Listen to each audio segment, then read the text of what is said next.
So Liz was discussing in the video we just watched the different roles and titles that she gives herself in a project. And so I'm asking you all, what were those three roles?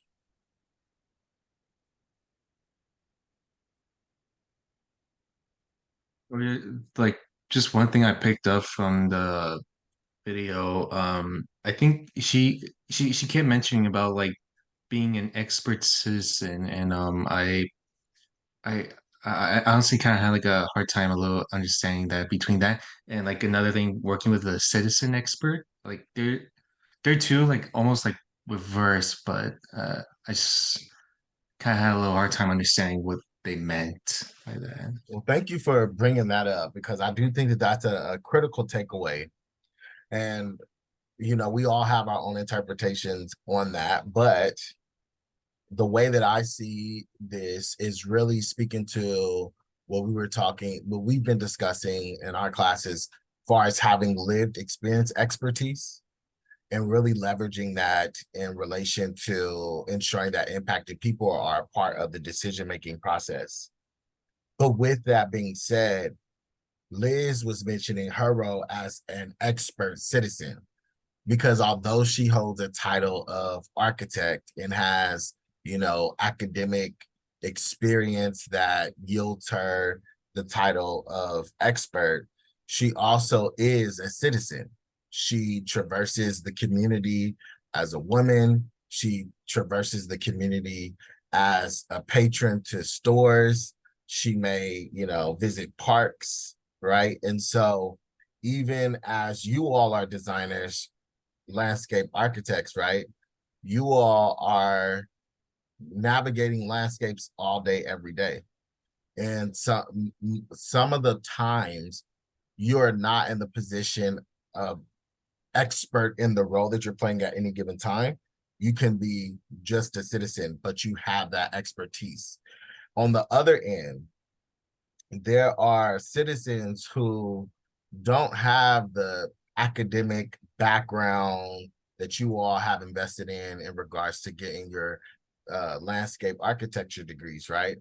However, because they experience the landscapes that you all are, uh, making changes to through the design process, they can inform it through that lived experience. And so they are citizen experts and they can inform different considerations you need to make with your expertise to apply to a design, right? And their citizen expertise of knowing when traffic is most heaviest on that street, or the different types of speeds that they experience at any given time of day. Those critical components of lived experience expertise can enhance the design experience. And it really is something that I feel was an important takeaway from this video that Liz spoke to.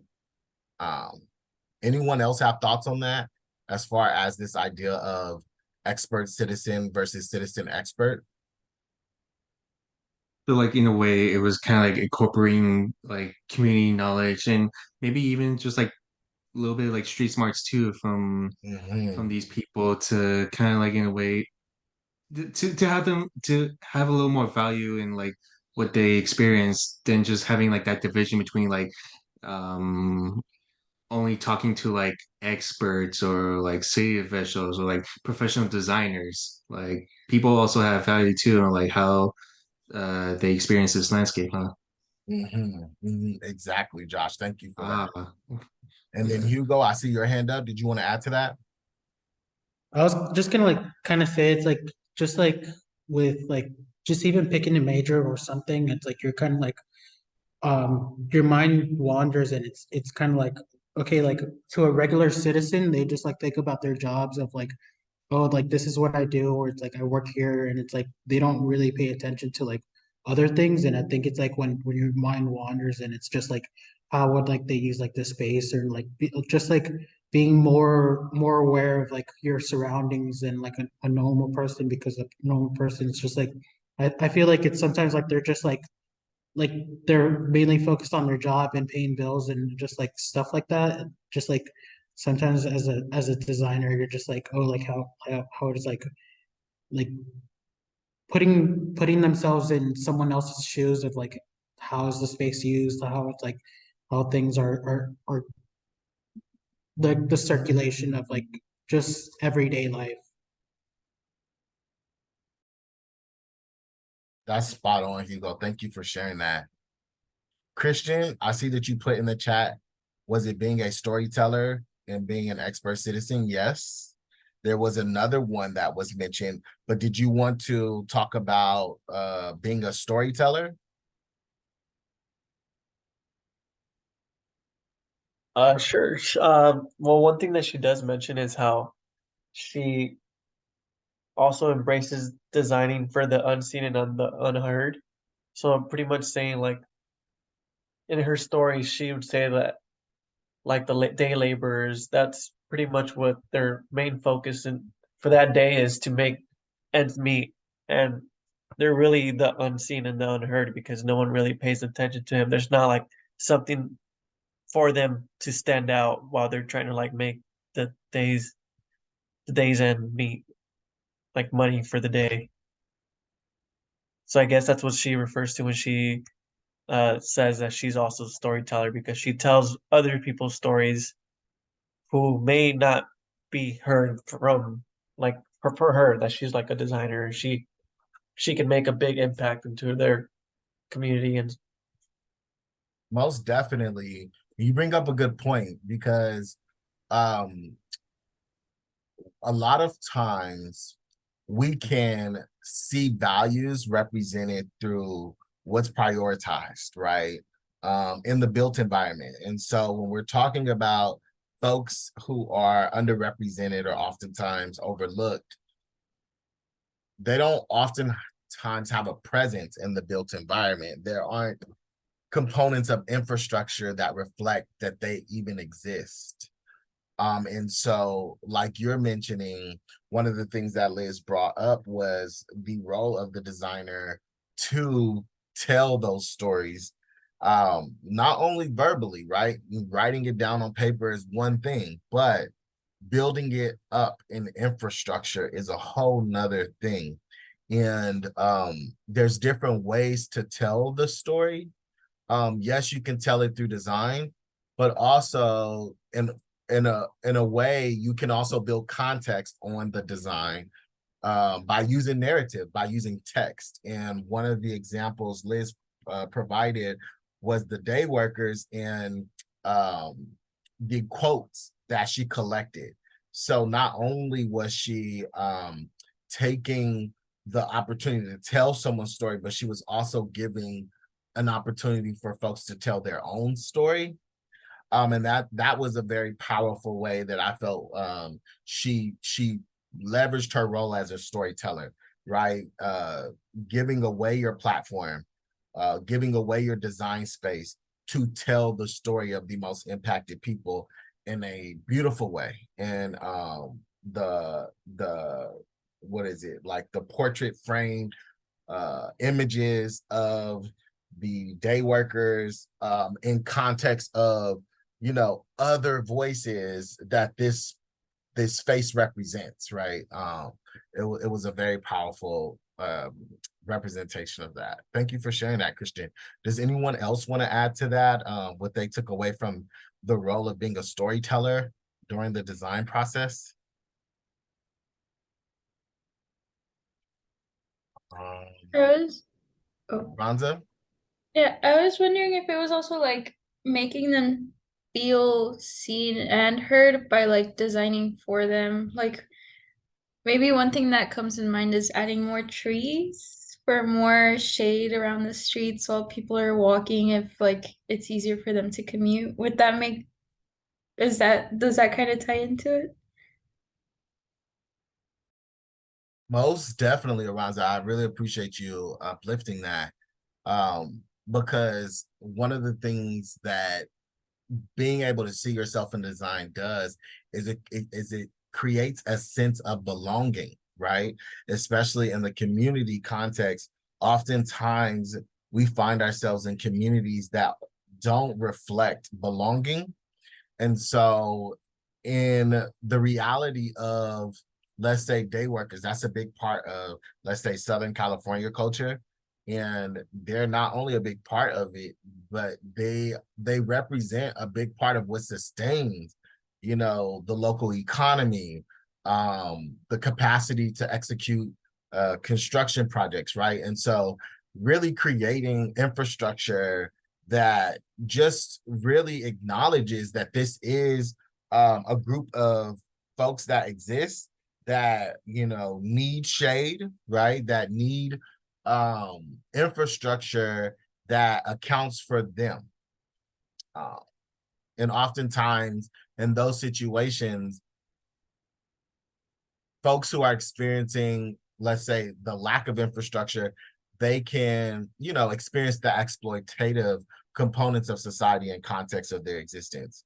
And so being very intentional about making the seen or the unseen seen is really is really critical, right? And that can be done through a design intervention. Um, so yeah, thank you for bringing that up, Aranza. That was very powerful. Anybody else want to share before we go to the third example that was brought up? So the last one was translator. Translator. She identified herself as a translator. So how did you all see that represented in the video that we just watched? And I will go to Julia.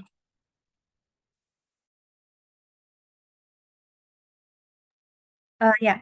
I guess one of the things that stood out from, I guess I can relate to being a translator, would be, I know she mentioned being like designing spaces, not only thinking about like the object that's going to go there, but the people that are going to be there, kind of seeing their experience and translating that into the design. I think also that one thing that's really stood out to me.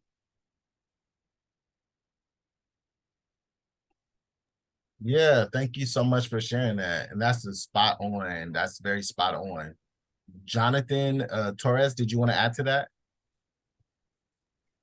Well, I mean, yeah, I agree with what you said. Being able to translate, her design through someone who might not be aware, or just the details and everything of design, maybe just to give a broader sense of the intentions for every single bit or every single design. That's what I got out of it.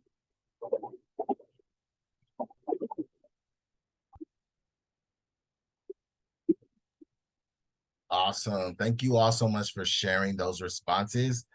The last question that I'll ask before we move on is, how do you think Liz Ogbu's video describes the importance of narrative in addressing policy and urban design issues in the public domain? So we talked about, folks being seen. We talked about the role of designer being a translator and storyteller. But what role does narrative play in addressing the challenges experienced in the urban design realm, in the public domain, right?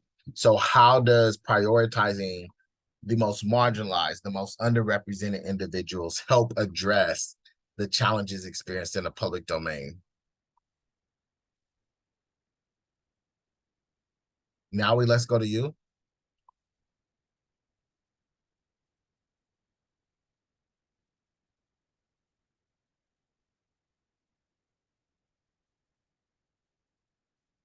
And if you're going to write in the chat, that's cool. Let's go to Massimo.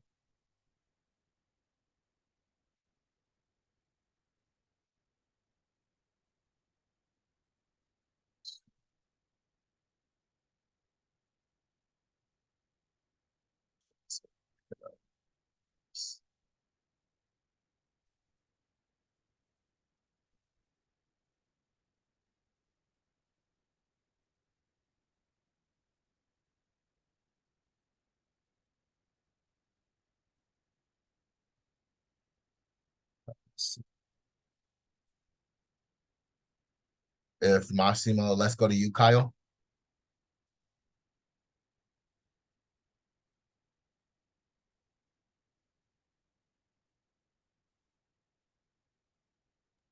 What exactly was the question again? How does leveraging narrative or the lived experience of the most impacted folks help address challenges in the public domain? So we talked about seeing individuals, we talked about the role, but how does it help society overall, our community overall, our municipality overall, by centering the most impacted people's needs as it relates to design interventions? I mean, it tells their story to people that may not hear it. It helps people feel more connected to each other. And what would you say are so it does tell people's stories and it does help people's, become more connected. What would you say are the benefits from that? And you could think about this through the permaculture design components, right? So what are some of those benefits that come to mind from permaculture design? I guess like a sense of community and like helping each other, which is pretty permaculture related. Right. So the ethics are people care, fair share, earth care. So that's more of like a people care ethics component. So that's a great example. Thank you for sharing that, Kyle. Yeah. All right. Thank y'all for participating in that discussion. Definitely take a visit at that video. But yeah, that was a very informative video, and it hopefully helped you all kind of start thinking about the ways that we've been using the narrative canvas to help guide some of the different considerations we need to make that are rooted, yes, let's say in folks' lived experience, but how do we then connect that to more bureaucratic components like policy development or policy considerations, right? How does, let's say, someone's lived experience connect to a policy discussion? And so sometimes you all will have to facilitate and guide the direction of some of the work that you all will do and ensure that impacted community members understand the limitations, but also I would say guardrails that you're operating within, as well as some of the authorities that you're leveraging through policy to move your work forward, right? And so with impacted people at the table, you can have that discussion collectively and develop, let's say, the policy ideas or design ideas, and then develop implementation strategies that are aligned to research. And we've done a lot of research in this course. We haven't done a lot of legislative visits, right? But we've done community engagement. And then the policy implementation, this is more of like in the context of design. So design implementation. Before the end of this class, you will be writing a proposal for a design intervention. And so a lot of the language that you're learning in this course is going to help inform what that proposal will look like. Yes, you'll be having a design, but you also have a written document alongside that. And similar to what was seen in this video, there'll be a component where you'll do somewhat of an expose of one of your target demographics that will benefit from your site, whether that be like residents, whether that'll be farmers who are trying to get workforce development opportunities, or a place to grow their produce. It can be the local stores that need to buy produce so that they can have fresh produce. So you'll be able to design an expose doing like somewhat of a portrait or some type of creative representation of your target demographic with a representation of what their vision is in context of your design intervention. And that will inform both your design intervention and your design proposal. So yeah, these are the ways that you want to be thinking about it, similar to what Liz was talking about. You want to connect with your target demographic. That can be through research, right? Or direct engagement, or both. But you want to ensure that that is informing your different design strategies and concepts that you're developing. And then you want to ground what that vision is in research. That could be academic research. It could be government-led research, community-based organization research. You want to have a clear understanding on how it relates to legislative alignment. So there's always going to be local policies, local initiatives that you can speak to and connect your design to. And you should do that because, again, it builds credibility of your awareness in regards to the research that you conducted to get your design to the point where it's facing your target demographic audience.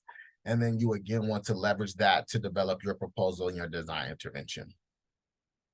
So the reason why policy is important is because it really does inform what you can and cannot do, but it doesn't supersede the importance of participation.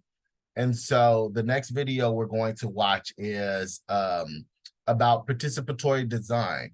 And so this is conceptual, and I want you all to think about this in regards to how do you find ways to ensure impacted people are participating in the design decisions and considerations you're making. There's several different ways. We just talked about doing direct engagement, which we've done some of in this course, but you also can do research. But while you're watching this video, be thinking about it. All right, so let's get to it. Boom.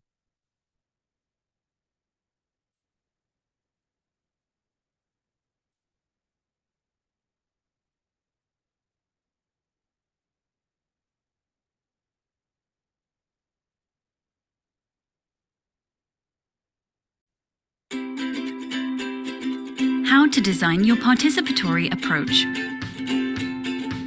There are a lot of factors to take into account when planning a participation project. Of course, what you have learned in any basic or advanced project management course will also apply in a youth participation project. You have to set clear goals and objectives, set up a logical sequence of activities, and communicate well with partners and stakeholders. A youth participation project can serve different objectives. In any youth project, the learning and empowering of the young people participating in the project is essential. Young participation projects often aim to represent young people by making their voices heard, with the ultimate goal of contributing to policy development. Often, the goal of the project consists of a mixture of different objectives. Clearly identify these different objectives for yourself when designing the project and, for every activity, identify what results you want to achieve at each level. Balancing the objectives well in the implementation phase of the project is the key to achieving the best results. When you design a youth participation project, it is crucial to involve young people right from the start until the very end of the project. From the project design and implementation, right through until the dissemination of the results and the evaluation. This is true for any youth project, but when you are specifically working on youth participation in democratic life, everything starts with the decision-making about the project itself. Think about your approach to participation in the project at the beginning to ensure that expectations are managed. What role do you want the young people to play? The level of ownership given to the young participants depends on several factors. A first element you need to take into account is the experience and competences of the participants. Whilst being a learning experience, the responsibilities given should match the capabilities and the learning path of the young people. When shaping the roles of the participants, it's important to try and match their expectations and desires. What is the role they see for themselves, and what are the areas where they would like to engage more? This obviously also depends on how much time they have available. The level of ownership over the project can also differ per phase of the project. Giving full ownership to the participants can be limited by the expectations of external partners or the funders of the project. You might have agreed to work towards a specific result at the end of the project or to meet specific milestones along the way. Finally, you need to take into account how the organization or group that is organizing the project will experience a participatory approach. Even from the perspective of an organization, letting go of control is a learning process. Robert Hart's ladder of children's participation is an interesting model that can help you reflect on your participatory approach. It ranks different practices of participation according to the level of control of the adults, the children, or the young people involved. Many other models exist that can help you gain more insight. If your project aims to contribute to a certain policy process, such as the European Union Structured Dialogue, this provides a specific framework which you need to work within. Make sure that you have a good understanding of the policy process. A first step is to align the timeline of the project with the policy process you want to participate in. For best results, plan your activities so that they line up with key moments to allow you to influence it and involve the key players. It is crucial to provide continuous feedback throughout the process to everyone involved. Young people, experts, and decision makers who have been involved and asked to contribute with their opinions should be informed about the final outcome of the project and its impact. Let young people and other participants know what happened with their ideas. It's essential to close the feedback loop for a quality participatory process.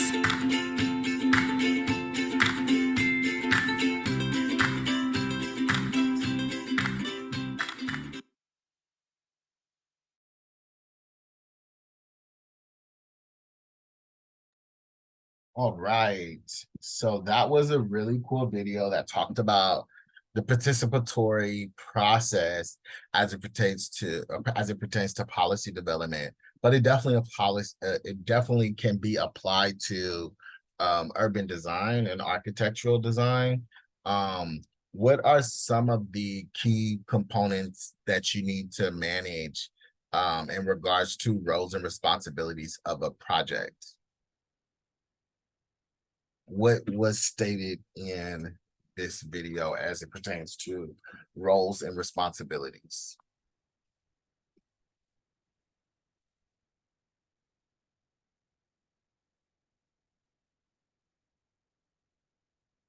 Just to add a little context to that, roles and responsibilities in a design project, oftentimes as a designer, you'll probably be leading the project, especially in the participatory process. However, there are different checkpoints, there's different roles that can be played, and it's important to spell that out during your design process, having a clear understanding on how you see everyone's role playing out. So with that context, what were some of the examples provided in the video for the policy work they were developing?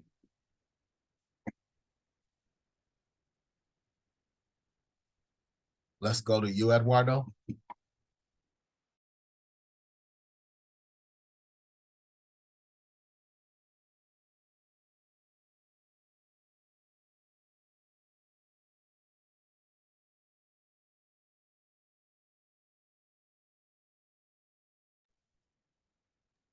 Hello? Yeah. So the goals of it, or what was it?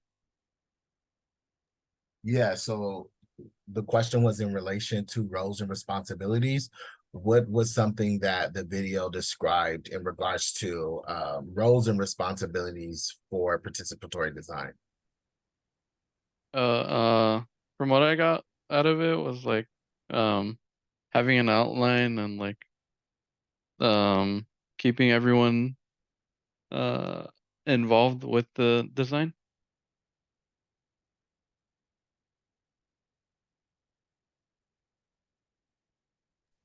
It's super critical to keep everyone engaged. One of the examples that was provided in the video is having different check-in points and having constant feedback loops, which is super critical. You want folks to feel ownership of the design, right? With participatory design, it can be a very complex process. It can be a very long process. So you want to one, have a clear outline, like you were mentioning, Eduardo, so that folks know what the investment as far as time is concerned and what different checkpoints exist. And you also have to be very strategic in celebrating checkpoints versus the end goal, right? Because sometimes it takes a long time to get to the end goal. So having different checkpoints so that folks are aware of the progress is super, super important. What were some of the takeaways in regards to the guardrails? One of the things that the video was mentioning were the limitations as far as like different like parts of the process that, let's say, are community engagement focused versus not engaging the community. What are some of the thoughts that come up in regards to that? Because let's say in the design process, what is a part of the process that, let's say, someone wouldn't be able to participate in, but you would be able to communicate to them how it is aligned to what you learned from them? Ayana? Like I took a picture of. I'm sorry, can you repeat the last part? Yeah, so for example, there are different parts of the process for design. And let's say I want you to give an example of a part of the process that you feel is more set up for you to manage, but it's informed by what you learn from impacted community. And if you can share how you would communicate, how it's connected to what you learned from that community member. Before we go into the urban. I feel like, and I'm sorry, by the way, I was also in a meeting, and so I was distracted. I feel like that's a loaded question.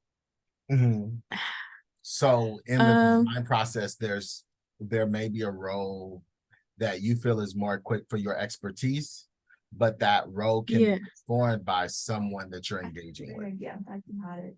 Yeah, so maybe like when it comes to certain areas and the like social dynamic of it, as a Black woman, I can connect with someone who has also had some of the same experiences that I have, and part of designing that is putting my experience, which might also help someone else, into like the process of design. So for example, that could be like inserting a certain type of garden that would help the community, because I didn't get to experience that, maybe because of where I grew up. I'm not really sure if that's answering. Yeah, I mean, it's definitely aligned there. And it really, to me, I really appreciate what you're stating, because it's really speaking to the ways that we exist in spaces and how we can leverage our own lived experience to inform different considerations that may be absent. You know, someone who is a person of color, someone who may be an immigrant, have an immigrant experience, someone who may be queer, right? These are all different lived experiences that when we are in spaces where, let's say, that's absent, if that's something that we identify with or something that we know based off of like a friend or a family member, those blind spots are oftentimes so important to speak up about. And so I really appreciate you for sharing that, Ayana. Another example too is the idea of just like, let's say, sometimes folks don't have the tech skills to participate in the design process through, like, let's say, the application of software. what kind of software do folks use in their design, right? Go ahead and type it in the chat. Feel free to come off a mute. For example, I use AutoCAD, Rhino, right? Illustrator, Illustrator, Photoshop. right? So there may be opportunities to collaborate with community members and teach them those type of softwares, but like, let's say maybe there's not enough time, maybe there's not enough resources to engage them in that way, but you're able to use those your tech expertise to, let's say, ensure that there's a culturally competent Photoshop layout, right? Your site analysis reflects the different considerations that you learn from these communities. I see someone's hand up. Let me see. Where's that hand? Hugo. I just kind of like wanted to say it's like I wish like programs like this were like more available to us because it's like I know Photoshop has been like around for like not too long, but like long enough, and it's like some people like well like just speaking for myself, I wish like as a student like I would have had like more time to like even play with it because it's like it would have been it would have came in handy for like what I'm like what you're using, and it's just like it would be something like fun, and it's like I think it's like now it's like become like more available because it's like for students, but like for us it's like it was always like oh like Photoshop is like really expensive and it's like it's like hundreds or like I don't like that's what like I was taught like back in the day, so it's like Photoshop is just like a luxury for like people that are actually like designers, and it's like I wish like as a student like we would have been like more of like exposed to that because it's like as a kid you want to do stuff and it's like all we had was like notebooks just to like draw on. It's like we didn't have like like the new generation. I think my niece like has like probably like some type of access for that.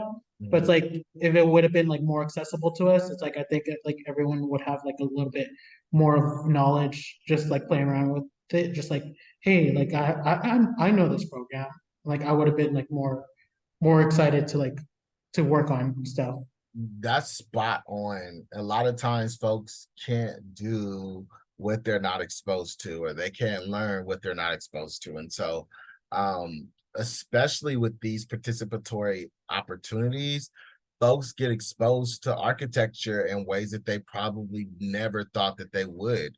And they get to relate to it in a way that they probably never thought that they would. I know for myself, I kind of came into architecture late in the game. Ayana, I do see your hand. I'm going to come back to you. And with that being said, if I had been exposed to architecture in high school when we were learning honors pre-calculus, which is basically trigonometry and algebra 2, which is basically architecture, I would have loved it. But the only thing we were learning how to do was get to an answer, and that was beyond me. I could not wrap my head around it. So I was okay at math, but I was never fully motivated. If I had known about architecture during that time, it would have changed the game. Similar to what you're saying as far as being exposed to Photoshop and Illustrator, we're going to be in positions in our role as urban designers, architects, planners, etc., to expose folks to these resources, this technology for the first time, and maybe even spark their interest, give them avenues to engage. So thank you for uplifting that. That's definitely a big opportunity in especially communities of color. Ayana, last word before we go on a 5-minute break. I was gonna say I prefer. So are you also saying like using those programs to sort of like maybe create something that catches people's attention maybe, and like something that will get them motivated, or just something that they can understand and relate to in order to get them involved? Yes. No, that's spot on, Ayana. That is really what we want to do, right? Inspire folks to dive deeper into civic engagement, dive deeper into urban design, planning, and really get exposed to these experiences because they're engaging with designers like yourselves. So with that being said, we're going to go ahead and take a 5-minute break. We'll come back at 7:23. Let's say that we're already at 18. So I'll see y'all back in about 5 minutes.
And we're back. Give me the thumbs up if you're back with me.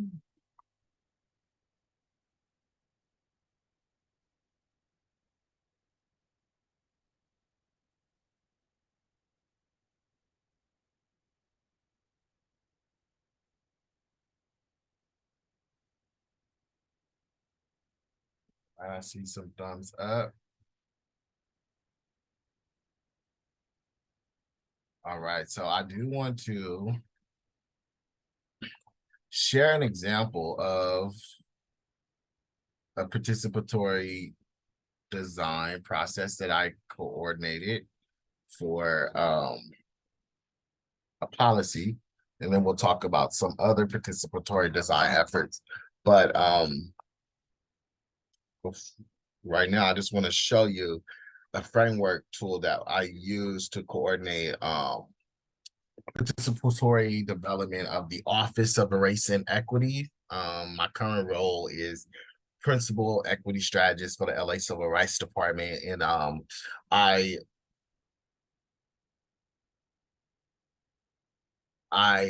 use this framework for the engagement that was conducted with impacted community members represented by community leaders and community-based organizations.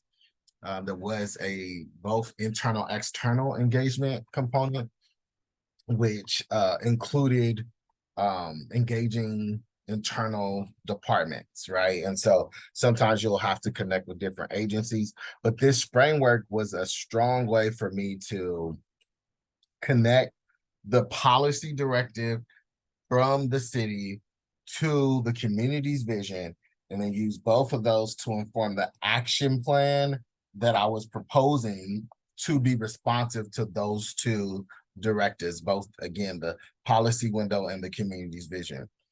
I also identified the accountability partners that were engaged throughout the process, so that if anyone ever asks, who did you engage during this time? Who did you talk to? It was very clear who those folks were. And then there was also performance measurements, the different components that were going to reflect impact and outcome, right? So in this conversation, it was onboarding of academic partners, establishing baseline metrics, because this was for the data tracking, monitoring, evaluation component. So again, in your conversation, you're going to have like the sky farm component, you're going to have the wildlife component. And so you're going to have to understand, how do these components relate to what the community has asked for, or what the local government agencies are asking for. And then lastly, you want to identify what types of resource investment is going to be needed. Is it going to need staff? Are you going to need funding, right? Because all of this is going to inform how they're going to achieve your intended outcome and deliverable, right? And so this is an example of a participatory process. During this process, similar to what the video described, there was a constant feedback loop. So what would happen was, with the policy window and the community's vision, we would prepare action plan and different components that reflected, achieving what we were being told. And then we would make sure that we were in alignment to internal demands. So like the city charter, the different legal components, like ensuring that it was aligned to personnel, and making sure, like, let's say the staffing positions that we were recommending were actually classifications that existed within the city. We also worked with the city attorney to make sure that we were in legal compliance, right? And so all of those things were really important. And then once we were clear that everything we were suggesting was legal and aligned internally, we were able to then present that to the community and ask, hey, we did speak to you. We got clarity on what your vision was. We read this report that you prepared. Is this action plan aligned to what you requested? And so with that feedback loop, we were able to get insight from them and hear, yeah, it's aligned on some points, but right here, you need to change it so that it's reflective of the fact that we need to address LGBTQ communities. or yeah, you did a great job, but we need to identify Native and First People impacted folks. Yes, you did a good job, but you didn't set aside dollars for a justice fund, right? And so with that feedback, we were able to make recommendations that not only fit the community's vision, but that were feasible within the policy constraints that were there, right? And so before we move on from this example that I'm sharing with you all, does anyone have any questions in regards to this process, some of the challenges that may have come up, or any thoughts from what I just explained?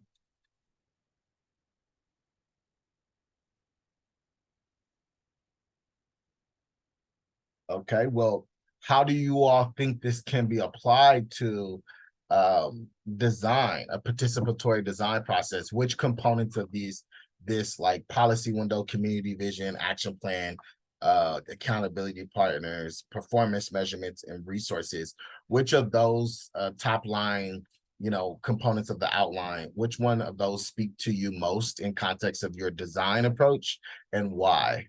Let's go to you, Jonathan Wu.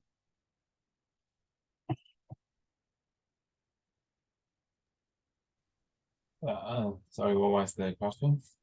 So I just went over this participatory engagement conducted for the establishment of the Office of Race and Equity, and discussed the different outline components that were facilitated through this participatory approach, identifying the policy window, the community's vision, developing an action plan in consideration of a timeline, identifying the accountability partners, developing performance measurements, and then also identifying the resource investment.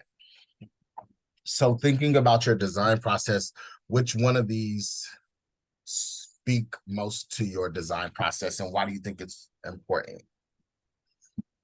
I mean, as a designer, we have to consider many things rather than designs itself, because we have to we have to obey the law, right? So yes, I mean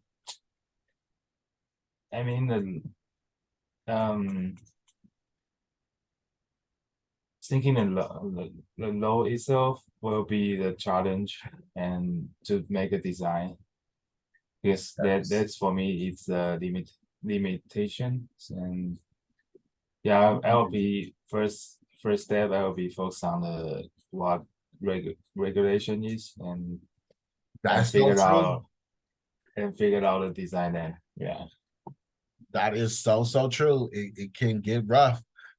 Just making sure, because like, say for example, when you are the architect, oftentimes you're not going to also be the the builder, right? There's the contractor license and all that. You can get both, but oftentimes you're going to have your design handed off to someone who will, build it. And so you want to ensure that the considerations you're making in your design or in compliance of local regs, right? And so having an awareness of that is super important. Understanding what your site is zoned for is super important. Understanding the different considerations of legal that goes into your site is super important. So thank you for bringing that up, Jonathan. And then Aranza, would you like to also respond to that? Which one of these speak most to you, and why, as it pertains to the design process? I think the community vision, the sufficiency of institutional resources. Is if you don't have enough of that, like you don't have the commissions and agencies, it won't really advance anywhere. Yeah, you can't really go anywhere. Enough. Yeah. You need to have enough to finish it, to see the end goal. Amen to that. Thank you so much for sharing that, Aranza. It's one thing to, be in compliance, but even if you don't have that community vision aligned, community can reject it. Community can say, this isn't what we asked for. This is not what we want. I don't know why y'all spent all this money on this. Who told you to do that, right? And so really being mindful not only of what the municipal compliance components are, but also ensuring that this is actually something that the community wants, needs, and will use, right? So yeah, thank you so much for sharing that, Aranto. Let's get back into our lecture. So we just went over this concept of participatory design. And a lot of times it's hard to navigate. It's a complex conversation dealing with complex people, sometimes dealing with complex processes. And so this framework tool that I developed helps kind of roadmap what you are conducting, right? And so you employ a narrative strategy to identify barriers and opportunities in the existing system. You investigate those challenges and successes as it relates to your target design or policy area, and you develop solutions that connect the dots between barriers and opportunities. And then you use those solutions to inform decision makers, the policy proposals, structural changes, and programmatic recommendations. And then you evaluate the impact of those changes by employing the narrative strategy again, right? So this is like a roadmap that you all can follow, especially if you are conducting a participatory process, because oftentimes you're engaging folks that will forget where you are in the process. So if you've already given them an opportunity to tell their story, then you know what their story is. You know how many of the patterns of stories showed up, right? From them telling their stories, you're identifying the barriers that exist that they were able to describe, you know, whether that's in transportation, whether that, you know, traveling to and from school, whether that's green space access, whatever those things folks are expressing in their lived experiences, those things can be broken down into barriers and opportunities. Sometimes their lived experience will say, we love this park, we love this pool, we wish it was bigger, right? Or you know, or is perfect the way that it is.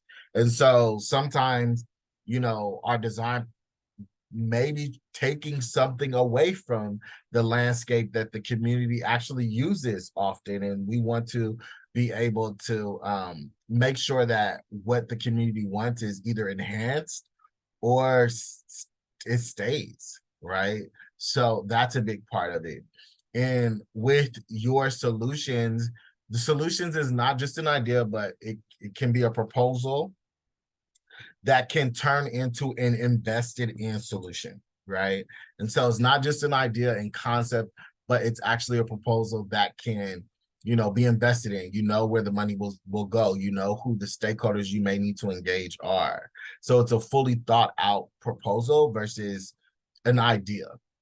And then that proposal then can be leveraged to inform the decision makers who are, let's say, in the city planning department or the Department of Engineering or the Bureau of Engineering or the Bureau of Streets and Lighting, right? Or it can be a non-governmental organization like the Southern California Associates of Government. It can be a community-based organization that does landscape design. It can be a government agency or municipal organization like LAWA, right? So there's different decision-making bodies that your design proposals will be presented to, but oftentimes there is a decision-making stakeholder group, whether it's your company that's working for an entity or you working within an institution. There is going to be a decision-making body, and you want to ensure that your solutions are well thought out, well researched, and aligned to what the community is asking for. And sometimes that may be a fight. Sometimes it may be a strategic approach that you have to take that is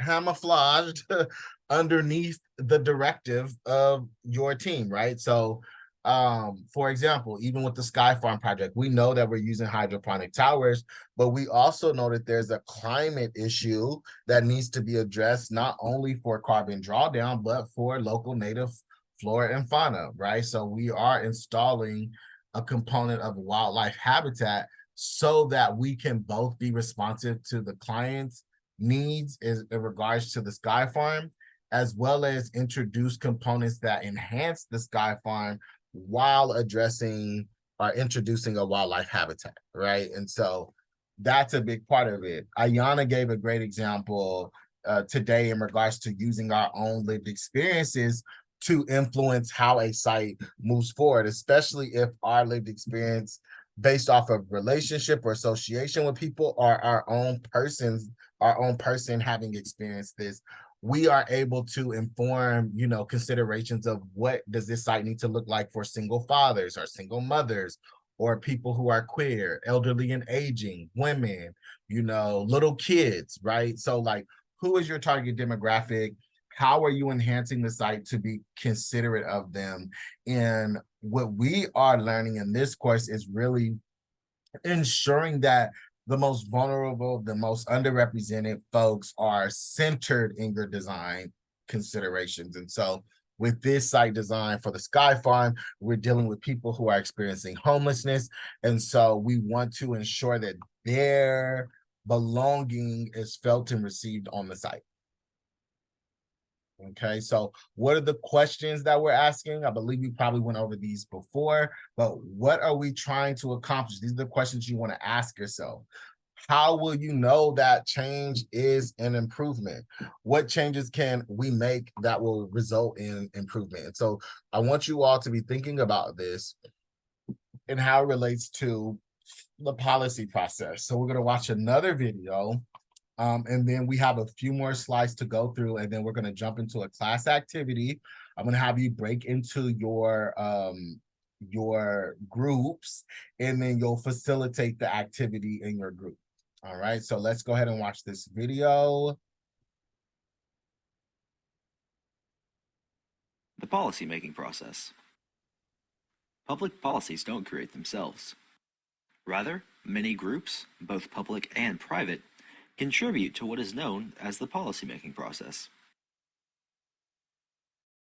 The policymaking process is the process by which policy comes into creation and evolves over time in the American government system.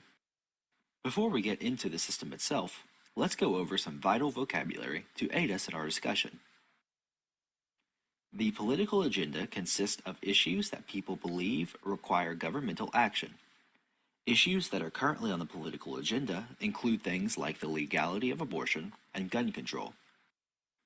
A cost is a burden that people believe they must bear if a policy is enacted.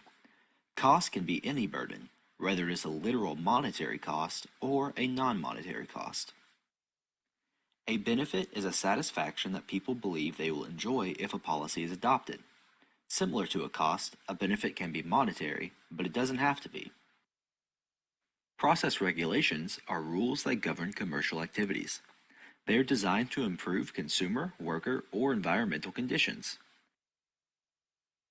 Now, there are 5 types of public policy. A congressional statute is a law passed by Congress.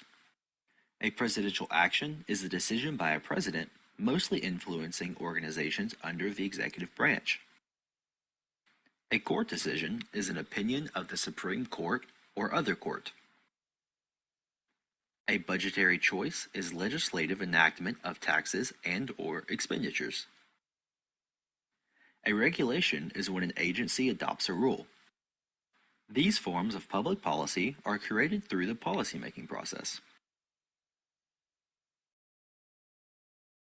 The first and most important step is agenda setting, which happens when public attention focuses on a public problem or issue. Public officials can contribute by using words and actions to aim attention. From there is policy formation. This is when policymakers in the legislatures and bureaucracy take up the issue. They create legislative, regulatory, or programmatic strategies to address the problem. Once the policy is formulated, then it is time for policy adoption. This is when policymakers formally adopt a policy solution, usually in the form of legislation or rules. After that is policy implementation, which government agencies begin the job of making the policy work by establishing procedures, writing guidelines, or issuing grants and aid to other government agencies. Once the policy is implemented, it goes on to policy evaluation. This is the viewing of the policy from both inside and outside the government to determine if the policy is addressing the problem it originally set out to resolve. From here, the policy can go into revision. This is an optional step based on what was decided in policy evaluation. Revision is when the policy is changed or corrected to improve the outcomes. The beginning of this process can be viewed in this political cartoon. It shows the unethical practices of the drug and food industry during the early 20th century. Political cartoons such as this helped set the political agenda and caused Congress to pass the Pure Food and Drug Act of 1906. This act prohibited dangerous additives and inaccurate labels in the manufacturing of food and drugs, and later aided in the creation of the Food and Drug Administration. While a policy is created to solve a problem for a group of people, someone has to pay for its implementation. There are four main kinds of politics and relationships between whom a policy benefits and whom it costs. First is majoritarian politics. This is a policy in which almost everybody benefits and almost everybody pays. Interest group politics is a policy in which one small group benefits and another small group pays. Client politics is a policy in which one small group benefits and almost everybody pays. Entrepreneurship politics is a policy in which almost everybody benefits and a small group pays the cost. In entrepreneurship politics, there is what is known as policy entrepreneurs. Policy entrepreneurs are activists who can either be in or out of government, who pull together a political majority on behalf of unorganized interest. These four types of politics can be viewed easily in this diagram. The size of the government is always increasing. The national government often adopts policy ideas that were originally pioneered by state and local governments. The creation of new agencies and policies allow for the scope of the government to grow further. As said by President Gerald Ford, a government big enough to give you everything you want is a government big enough to take from you everything you have. Officials have a variety of motivations to create policies. While many policies are created out of altruism for the general public, there are two other frequent motivations behind policy making. The first is known as pork barrel legislation.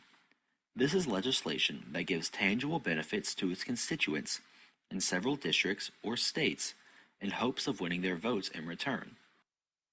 Due to being able to be re-elected an unlimited number of times, congressmen are constantly trying to please their constituents to aid them in their next election. There is also what is known as log rolling. This is when a legislator supports a proposal favored by another congressman in return for support on his or her piece of legislation. This is like a congressman saying, "I will support your policy if you support mine." To recap, let's do a self-check. True or false? Entrepreneurial politics cannot occur without the leadership of a policy entrepreneur. You have 10 seconds. Give me some responses. Give me some responses, true or false.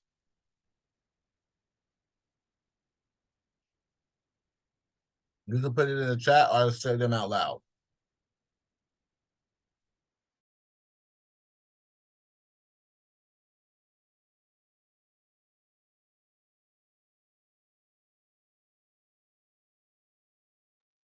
Joshua thinks false. Okay, Jonathan, false.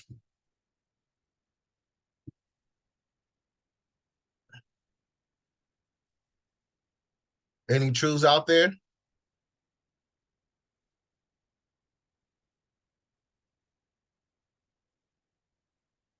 Okay, Jonathan Wu false. Let's see what the answer is. We got 10 more seconds, folks.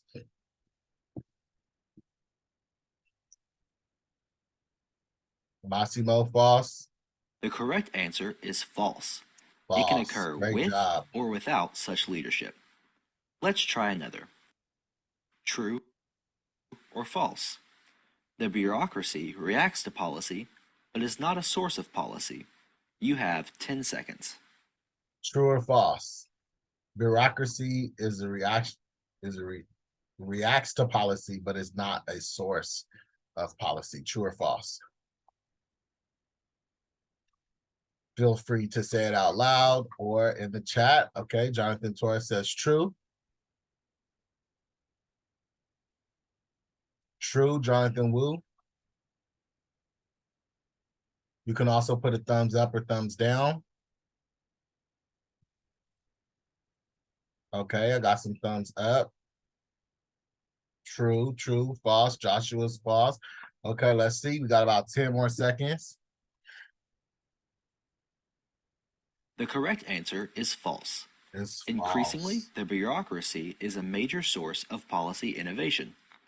Now, let's try some multiple choice style questions. That is the source of where it happens. The most important decision that affects policymaking and least noticed is the decision to A. Great job, Enact Josh. the policy agenda, B.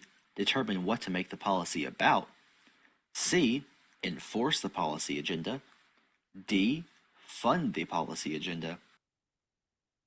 All right, so let's ask this question. The most important decision, get all these things off the way. The most important decision that affects policymaking and least noticed is the decision to enact the policy agenda, determine what to make the policy about, enforce the policy agenda, fund the policy agenda. D, C, B, or A? A, B, C, or D? What are your choices? I'm going with D because I feel like most people want what they want, but don't connect the cost. I'm not really sure if I heard that in the video, but that's what I know. Okay, we got some B's, we got some D's. So B, determine what to make the policy about. Okay, F. Okay, for false. I'm like, wait, I didn't see. Okay, cool. B, B, D, B, B. Okay, let's see what it is. I'm going with D. Or E. Fund and enforce the policy agenda. I went too fast. Fund and enforce the policy agenda. Okay, well, that's a trick question. So it's fund the policy agenda, fund and enforce. I would say E. I would say E. So any changes? Anyone changing their answer? I changed mine from D to E. Because I really feel like implementation is an overlooked part of the process. Folks get excited when a policy passes and they celebrate, and it's like, okay, well, did it get funded? Did they implement it? Did the people you intend to benefit from it actually benefit from it? Like, those are the questions that I oftentimes have. So I'm definitely running with E. All right, let's see what the answer is. You have 15 seconds. Feel free to respond in these 15 seconds while we're waiting. I'm a flipper, Josh. I'm a flipper. The correct answer is B. Oh, Determine y'all were what right. to make policy about. Let's Determine try what another. the policy was about. An example of a policy characterized by distributed benefits and distributed cost is A. A tariff on bicycle chains, B. Farm subsidies, C. Dairy subsidies, D. The construction of a dam, or E. Increased Social Security benefits. You have 15 seconds. So this is, how is it characterized by distributed benefit, which means a lot of people benefit from it. So is it A, B, C, D, or E? What do we have? What do we have? What do we have? Okay, Christian says E. I'm rolling with Christian. I'm feeling like it's E as well. Okay, we got Jonathan thinking if that is D.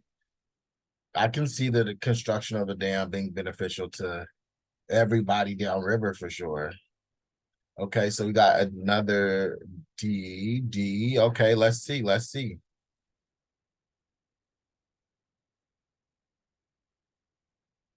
The correct answer is E. E. Increased Social Awesome. Security benefits.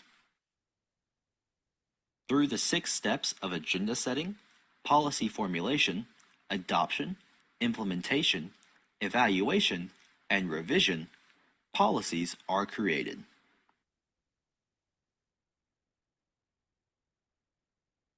Awesome. So that was a really great exercise, really for us to really center the role policy plays in a lot of the conversations that will be moving forward.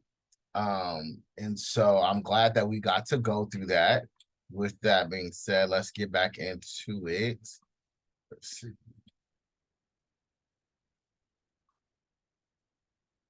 So we've done the legislative canvas. Today, we're going to do an exercise where we're going to be using the left side of the canvas, identifying existing policies and policy windows that are connected to our site, right? And so we'll identify some of the target demographics that we're hoping to benefit from our site, and using the information that we're going to review today, we'll look at adversaries and champions. We've done a lot of the rights and values, the right side of this. We've gone through challenges, we've identified solutions, and we've identified values, the permaculture design values. So today we're going to be spending more time working through the left side of the canvas, which is identifying the systems and policy windows, existing systems that create the impacted experiences that are causing the challenges, and then policy windows that are opportunities to change the outcomes for the better. Okay, so we're going to review some policy windows, and all of this information you'll have access to on your week 9 keywords. As I mentioned at the beginning of the class, for some reason, technology doesn't want to be my friend. I had, I've been able to fix some of it, but there were a lot of changes that I made to this slide that just did not stick. And I think it's because I did it on my other computer and Adobe Express didn't save. Maybe I was supposed to press publish. I don't know. So there is a little discrepancy. This is not supposed to say Office of Race and Equity, but that is the information we just went over. I did add the Green New Deal to this conversation so that you can use the Green New Deal as a policy window, because it's more relevant to the Sky Farm project. So yeah, so again, policy windows can be agendas set by the local government, community-based organizations, or community leaders. They oftentimes come in reports, documents that identify how that group sees the issue and some of their visions for addressing the issue. And so the Green New Deal is a government developed document that reflects the vision that the city of Los Angeles has for climate change and sustainability in the city. And so you all have a beautiful folder, Google Drive set up with that information already in there.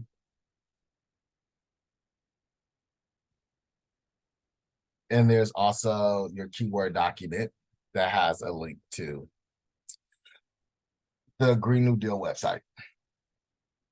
So what I'm going to have you all do is look through these different documents and pull out the relevant components that are most connected to your proposed site interventions. So more than likely, your efforts will be centered around environmental justice, maybe renewable energy, clean and healthy buildings, right? But you really want to identify how your proposed interventions are connecting to these initiatives. So we are running low on time. So we are going to push through this. We'll probably start it and then you'll have to finish it outside of class because I do want to get to our ZMUS activity as well. But yeah, so you have the Green New Deal. So you'll run through that document, right? And one of the groups will run through that document. Another group will use the Good Food Zone policy, which is another initiative that addresses access and demand for healthy food in the food desert communities. It meets at the intersection of healthy supply and demand for food. Good food zone system, yeah. So racial, health, and economic justice. And it has another goal to promote economic development through food entrepreneurship, right? So again, these policy windows that I identify for you all really show alignment to what the project is this semester. And it should give you,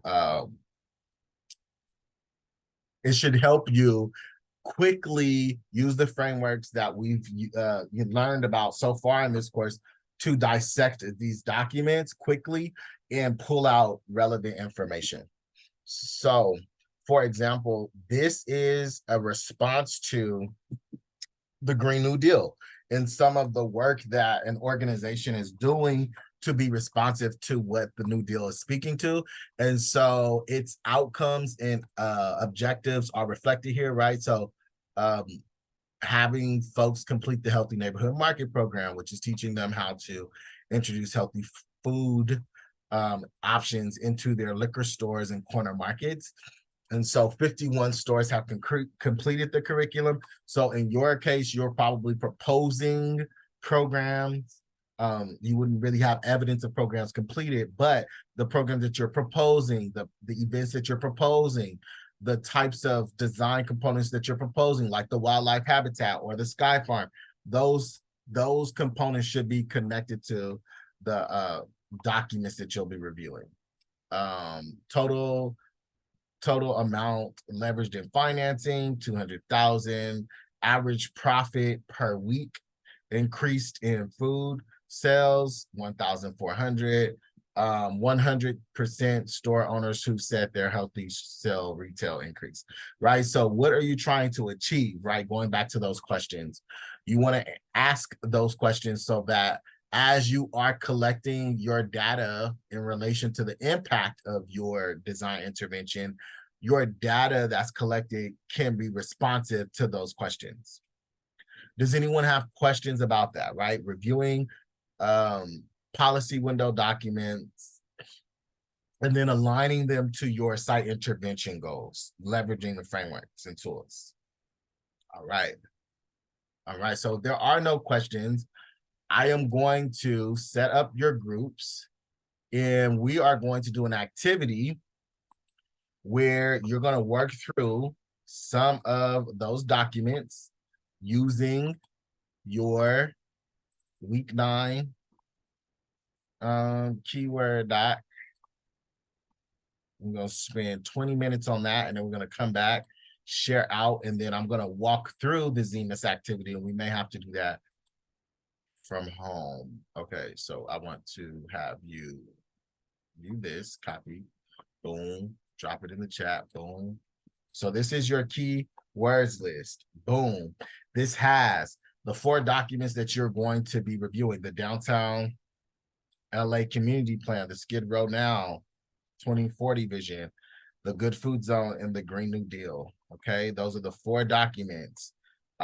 With that being said, I'm going to break you off into your groups based off of your projects. So You will be thinking of this task in context of your projects. And so I'm going to name the room in relation to your project, and then you will be able to choose your room based off of your projects. Shelter, a place to raise young. Food.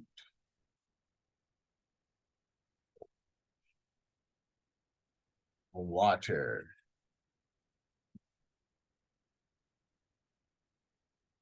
All right.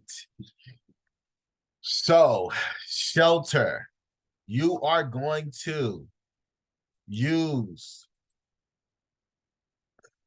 the Skid Row Now 2040 plan. A place to raise young. You are going to use the downtown LA community plan.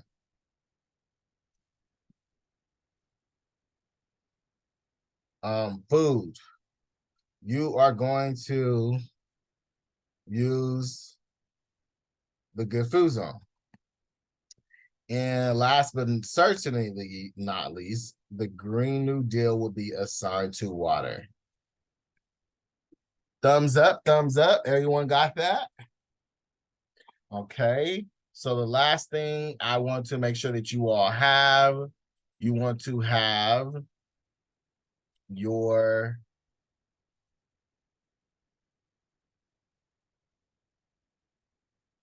framework tool. So you're going to pull out different things from the policy window. You're going to connect the dots on some of the things you can recall from the community vision alignment. So with this document, you want to make a copy of it for your group and then fill in the document and turn it in as a group. Well, it'll be the same assignment, but you'll turn it in individually. So you have two links from me right here. One is for your keyword document, and the other is for your framework tool that you're going to be completing with this activity. I'm opening up the rules of the rooms.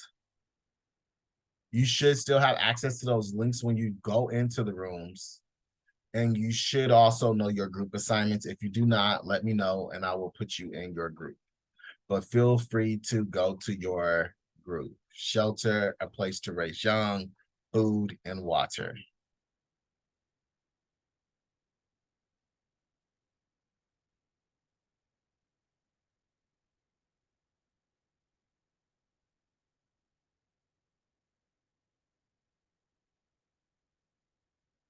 Jonathan Torres, give me 1 second.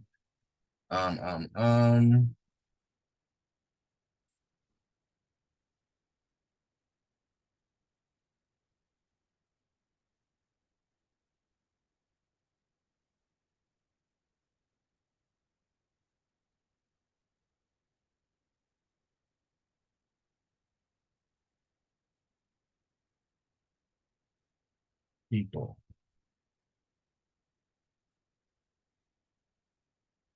Skyborn. Boom. Boom. Jonathan, you're in food.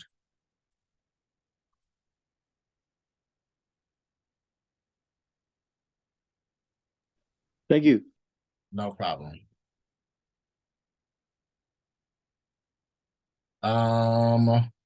Aranza, you are in shelter. Thank you. Christian, you are in a place to raise young. Eduardo, you are in water. Hugo, you are in Water, no. Shelter.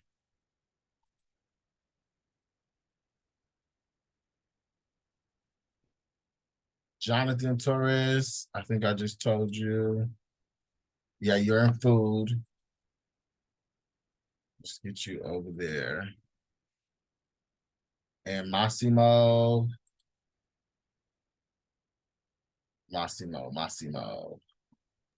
I'm in food.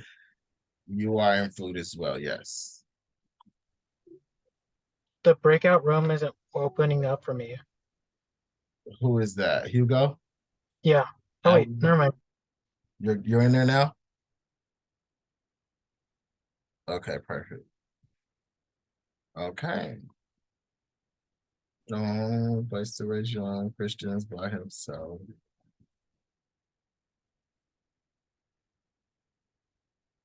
Ahmed, Joshua. Joshua left? Jonathan Wu, what? You had a whole crew of people. Joshua.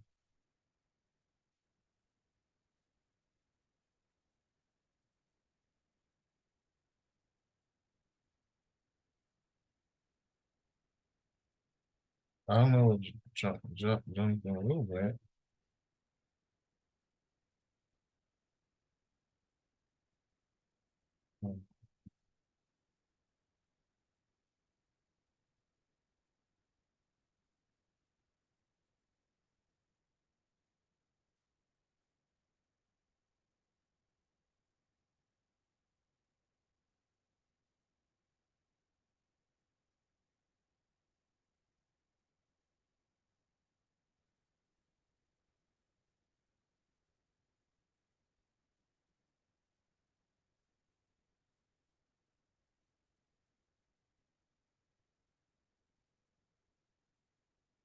Ayana went.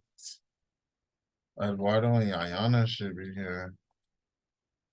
Ayana disappeared. You had a group member here. Julia was here too. What happened?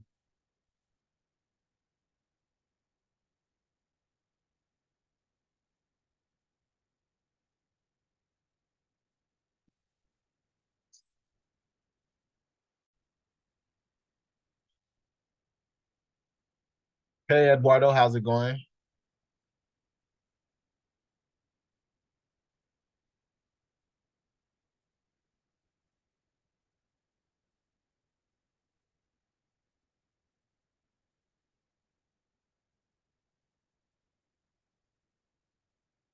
Can you hear me, Eduardo?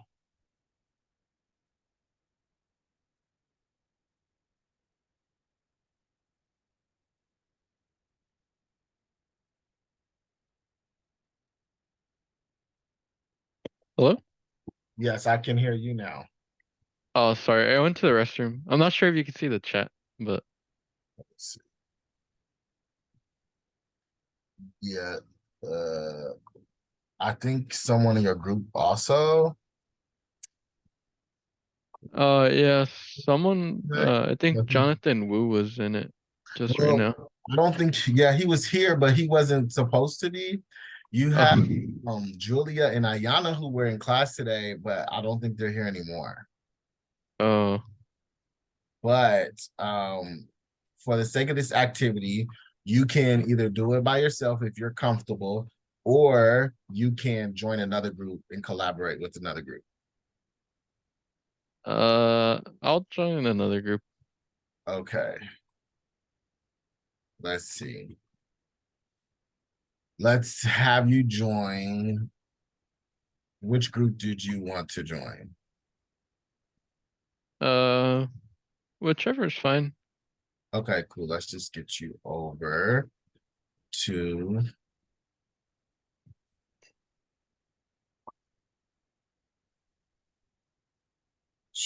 shelter.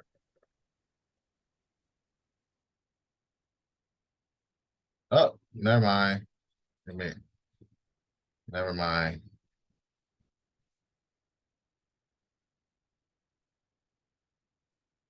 Wait.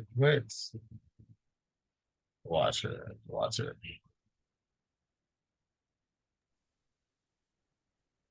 I brought you back, Edward, because Ayana is back. All right, yeah, that's cool. Sorry about that. No worries. Just snatching you all through these rooms, huh? Hi, Ayana. How are you?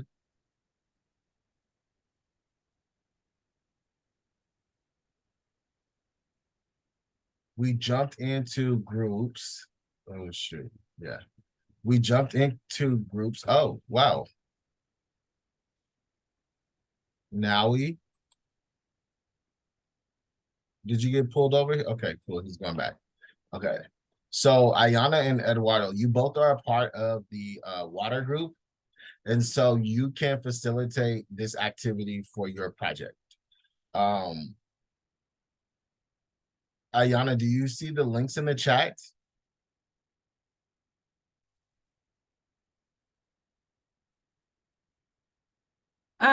No, I don't. I got disconnected.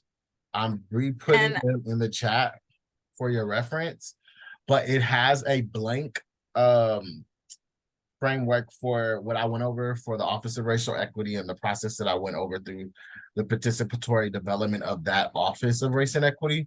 And it also has the keywords document with the document that you're supposed to reference for this activity.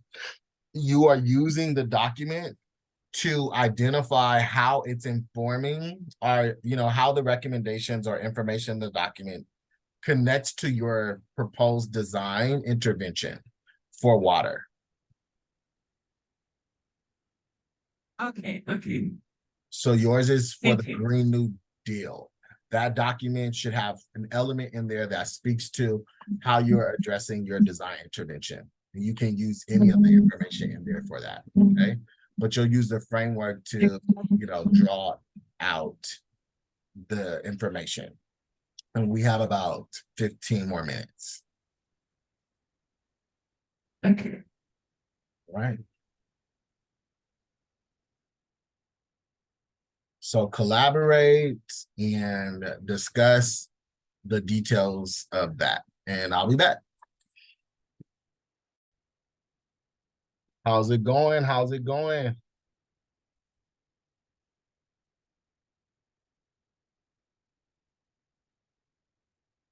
You all should be working on shelter.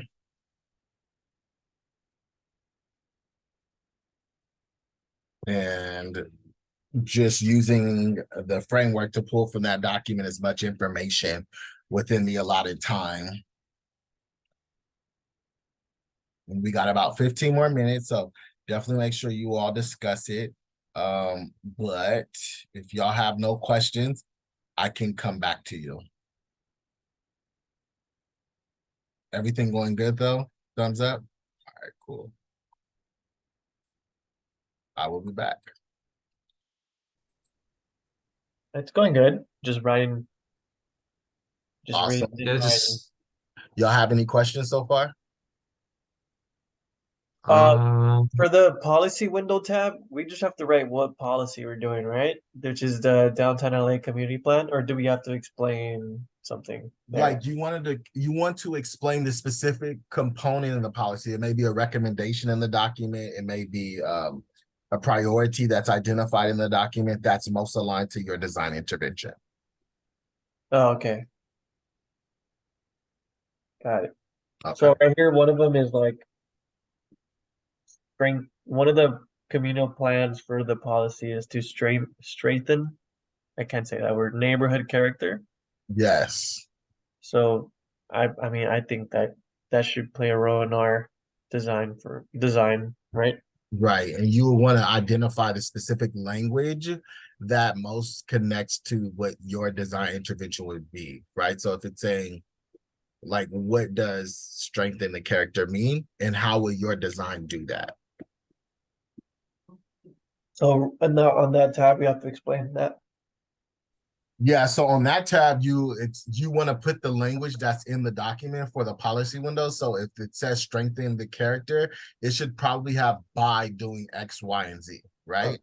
And so you want to have that language in that tab, and then let's say from the community engagement that you've conducted, either direct engagement or other documents that you're referencing, like let's say the other parts of the Canvas tool, right, that you've already completed, that can inform the community's vision component, right? And then you want to connect the dots on the policy window, the community's vision, to what your intervention is in the action column. Okay. Do you follow that? Yeah. Okay, cool. So like the action and timeline, for the timeline, we would have to write. Timeline is not as relevant for where we are at right now. So you just really want to focus on like the action actions. as an intervention. Okay. Yeah. So we're using this policy that we're reading, but we're just kind of just taking some like advice sort of to Correct. You're into our using design. it to inform your intervention, because that document has done research with, let's say, different components of your region, whether it's like, you know, considerations of water gaps, or, you know, what is yours? Yours is shelter, a place to raise young. A place to raise young. Yeah. Right. So yours is was it the 2040 plan, or is it the No. community plan area? It's the downtown LA community plan. Right. So that document, it breaks down so much because it's a government document. So a place to raise young, there you could look at that both from like the flora fauna component.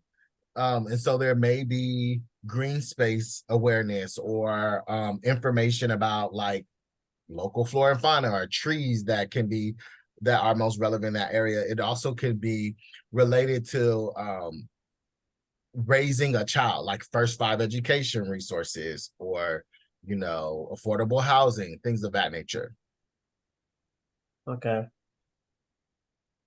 In your context, that could relate to job opportunities related to the site, right? It can relate to the different type of flora and fauna that can exist on the site, which will help with climate impacts, things of that nature. And so the community plan document should have components related to that,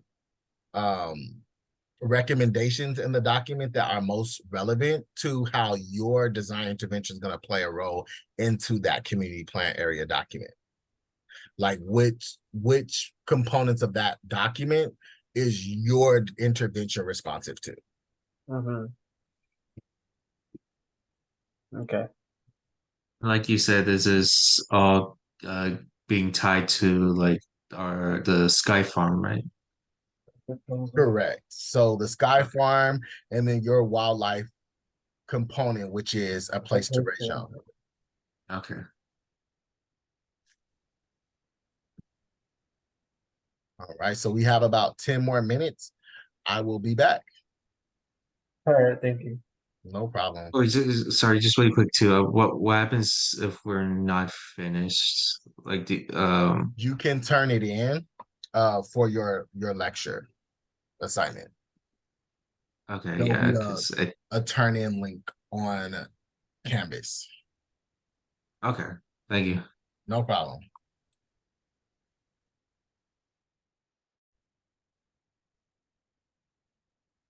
How's it going? Are we working through the assignment pretty good? Y'all have any questions?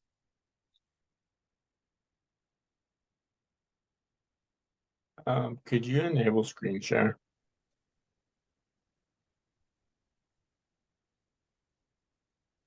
Yeah, that'd be great. Sure. I gotta remember to do that when we break out into group sessions. Can you remind me of that, Kyle, if I forget? Yeah, I can do that. Thank you. No problem.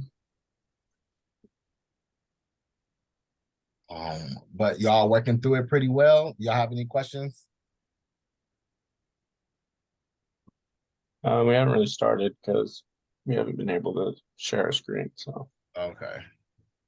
Well, if you can't get through the assignment today, we will, you'll have time to complete it after class, and you'll be able to turn it in on Canvas. But I did want to make sure that y'all had time to collaborate in class on it. Definitely make sure you designate who's doing what, maybe like by column. But yeah, we got about 10 more minutes. Okay. All right.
Hey, how's it going? How's it going? You got a question, Ali? Yeah, I did have a question in regards to the what do you call it, the document that you had sent us to fill out. So we're supposed to fill that out based on the reading, correct? Correct. So the reading document I am communicating as a policy window. So they should reflect the vision of, like, let's say a policy directive. I know the only one that probably would have challenge with that is the 2040 document, which is that y'all not a place to raise it. What are y'all? What are y'all? What are y'all? What are y'all? Shelter. So y'all are that document. So are you seeing it more as a community document? Yeah, I see it as a community document. It seems to be in the best interest of community members of Skid Row. Okay, so then you can center it in the community vision section. But with that being said, you'll have to use the other documents to identify the policy window outside of class. So those other documents sit more in the policy window realm. And so I'll recommend to the other students do the same with the community vision, looking at your document. Okay.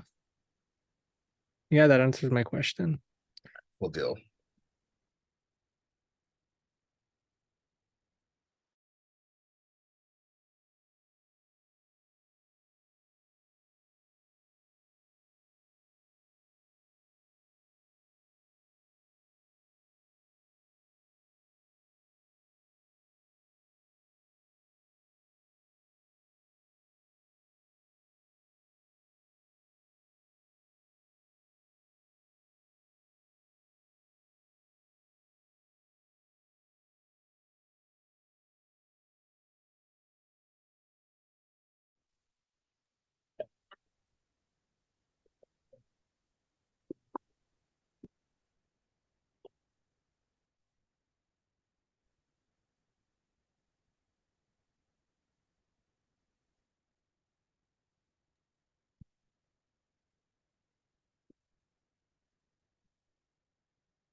Professor, you're muted.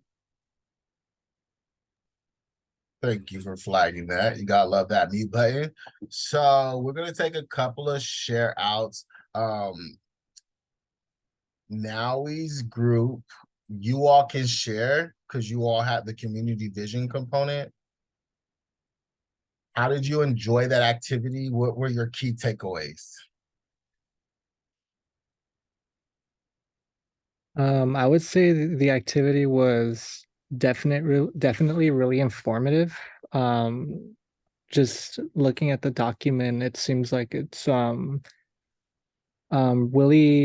really precise and specific about what the vision is for 2040. We have the Skid Row Now in 2040 document that we read, and it's covered several different areas that I would like to see an improvement. Those including neighborhood preservation, health and well-being, and neighbor engagement and participation, which include a lot of factors such as keeping the neighborhood clean, preserving the art and culture of the region, as well as supporting the merchants that are constantly selling there, as well as ensuring that stakeholders in Skid Row have access to protect different types of protection, whether that's tenant-related protection or what do you call that? Protection from displacement. So Thank it's you really for speaking to it's really that. interesting to see how many different factors are being taken into consideration and how, to some degree, each of these considerations overlap with one another. That's a big takeaway. And one of the things that I'm hoping you all can see is the alignment of the community's vision and the policy window. And so you all had a document that was really community centered. It was built in partnership and collaboration with community. Many of you all have documents that were in collaboration with community as well, but they are centered more on the policy side of conversations. For example, the community, the Good Food Zone, I supported the passing of that policy, and it was a community-led policy passing, but it is a policy that sits within the city of Los Angeles now and is being implemented by the Economic Workforce Development Department. Similar to that, you know, the community plan area in downtown LA action plan, that also is reflective of a lot of what Nowie is mentioning for the Skid Row Now effort. And then that's the same case with the Green New Deal. Many of the recommendations in that document reflect community. But for the sake of this activity, you will be able to see the policy windows centered in the other three documents versus in the document that Nowie's group is speaking to. It really reflects the community's vision solely. And so for your community vision component, you all can adapt that document to the community's vision, and vice versa. Nowie and team, you all can use the other documents to inform the policy window component. Does that sound good? Thumbs up for that.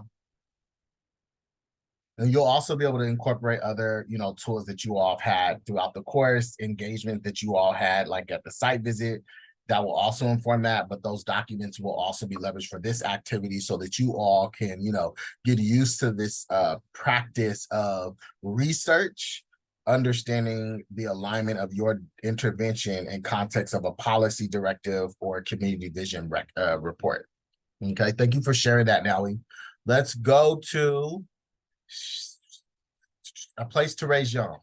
How did you all like that activities? One person from your group, describe how you enjoyed that activity and what your key takeaway was.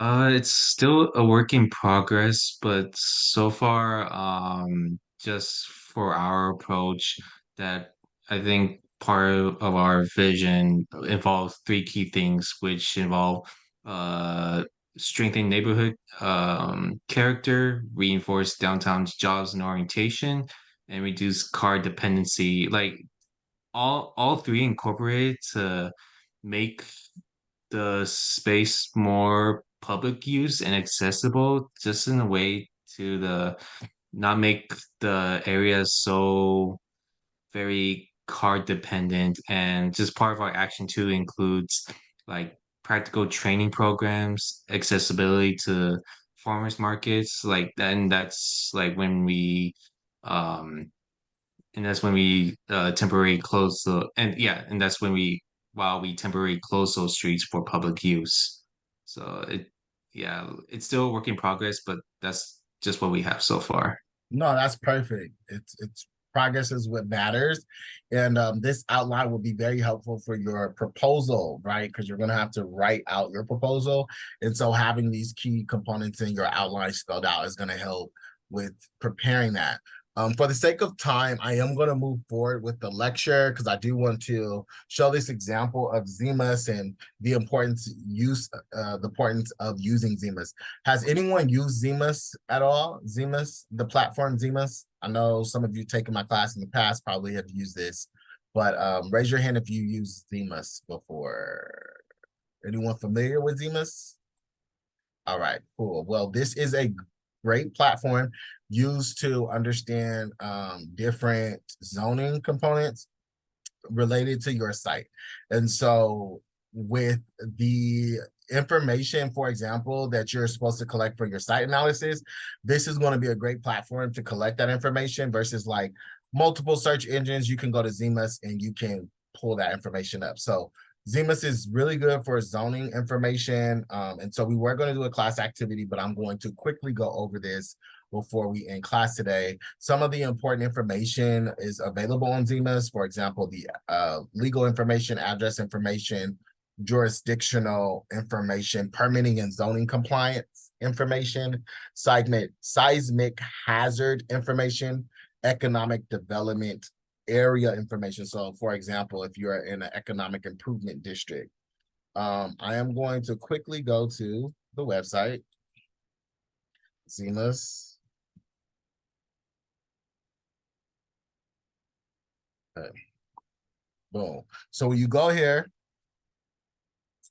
it pops up. Okay. You want to accept the agreement.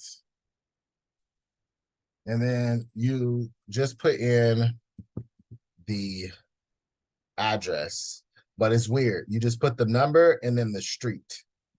So 303 5th, and then it should pop up. So this is the address of the site. You'll put that information in, and it has all of the information that you need, right? How big the lot is, right? Now you're going to need to know that. You're going to also need to know jurisdictional information. What community plan area it's in. The planning commission zone it's a part of. The neighborhood council. The council district. The council member, right?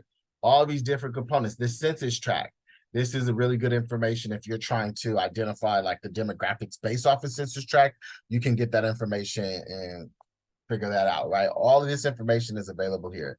Permitting information, building permit information, planning and zoning.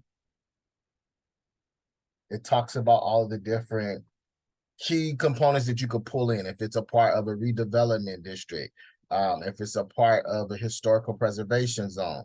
Those are some really important features to know because there are certain statuses that come with it. And if there are specific statuses of your site that you want to leverage or that you need to be aware of because you can't, develop certain things there, you want to be considerate of it. So definitely use Zemus for this. One of my favorite features of it is it tells you the weight bearing and the impact of earthquake.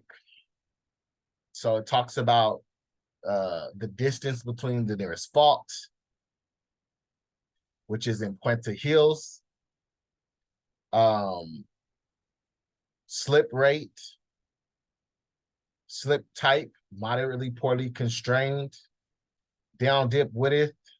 So it talks about some really key features in regards to the impact it will have. I wanted to say that it would tell you, okay, so I think this is the magnitude. So 7.1, it can withstand a 7.1 earthquake. I don't know why I like that for some reason. I want to know how strong a building is in relation to an earthquake happening. We know we have a lot of earthquakes here. So that's important. It also talks about the economic development. If it sits in a business improvement district, which I'm surprised that this isn't, but it is a state enterprise zone. So these different factors play into different things that you could bring into the conversation. If it was a part of the JEDI, that's jobs and economic development, right? One day Good Food Zone is going to be here. I know JEDI and the Good Food Zone are connected. But the foods, whether it sits in a good food zone is a big part, should be a big part of it too. And then lastly, public safety. If you're, trying to address health and well-being and, public safety will be increased with your feature, you can speak to that as well. And then also different components like fire station, where the local fire station is. And it also has transportation here too, no?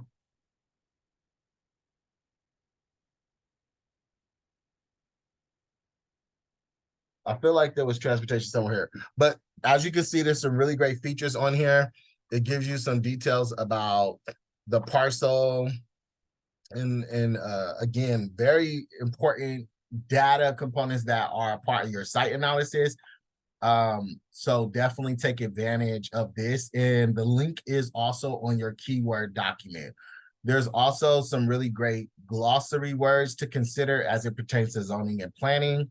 So definitely incorporate those words into your vocabulary and consider using those when you develop your proposals for your assignment.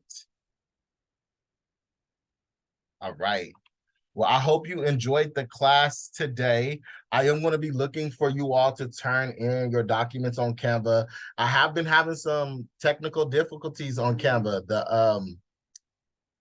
The lecture for a couple of weeks ago, I'm not sure if it was available. I know some of you all had reached out to me, so I did update the link. And then I also uploaded the links for the lectures, but for some reason on my side, it's not showing, like when I refresh my screen, it's not showing that the links are there, and I'm not exactly sure why that is. So if you all have problems accessing the links, please let me know, and I may have to send it to you directly, but I'm referring to the lecture for finding the right lens, and that is for week 6. For some reason, the links are not adding, but when I go to edit, the links are there. So I'm not exactly sure how to fix that right now, but I am trying to figure that out.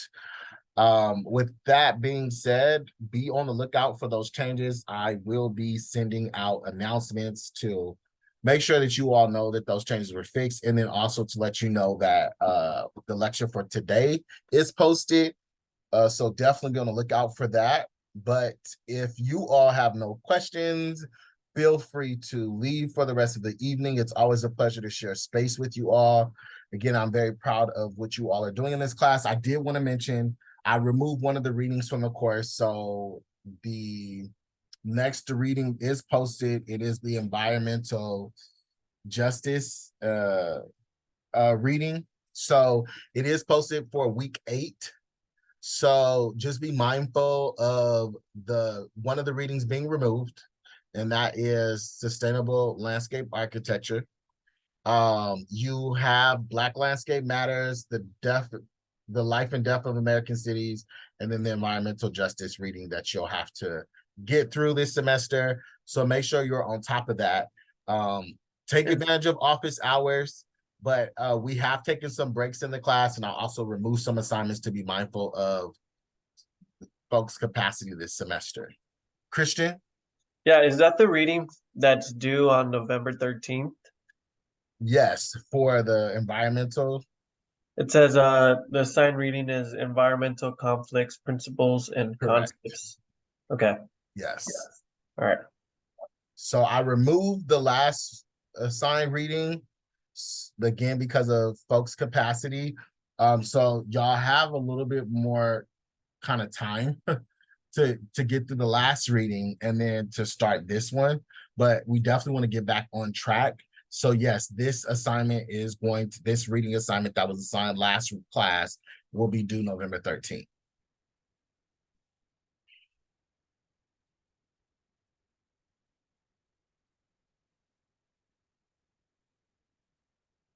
All right, so I will let y'all go for the evening, but folks that have any questions, feel free to stay on. I'll be on for about 5 or 10 more minutes.